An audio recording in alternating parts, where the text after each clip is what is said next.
ऐठत चले चिनार तिलक रुक दीदी। ऐठत चले चिनार तिलक रुक दीदी। तउन कर फडाउन करेला जो बनवा।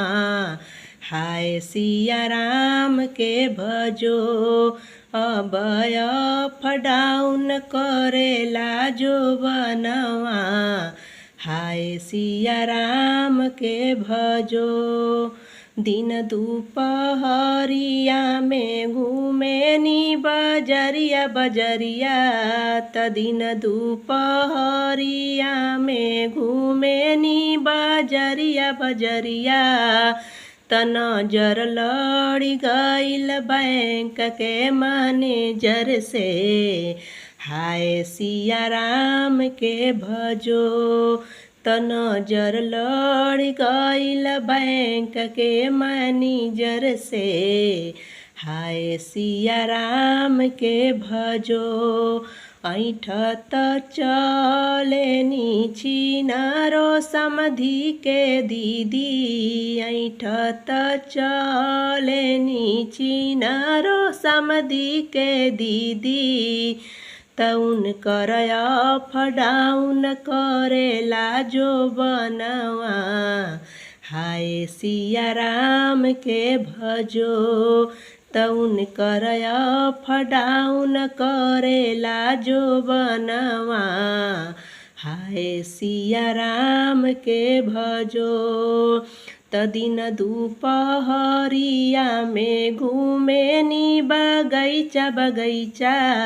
दिन दुपहरिया में घूमे नी बगैचा बगैचा। त नजर लड़ी गईल मालिक लड़िका से। हाय सिया राम के भजो। त नजर लड़ी गईल मालिक लड़िकवा से। हाय सिया राम के भजो।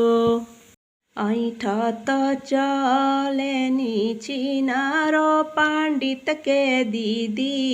ऐठत चले छिनारो नौआ के दीदी।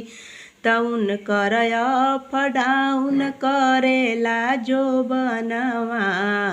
हाय सिया राम के भजो। तउन कर फडाउन करेला जो बनवा। हाय सिया राम से भजो।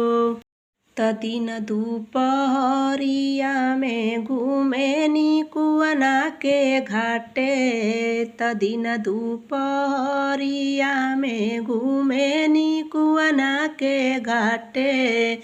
त नजर लड़ी गईल कम करके लड़िकवा से। हाय सिया राम के भजो।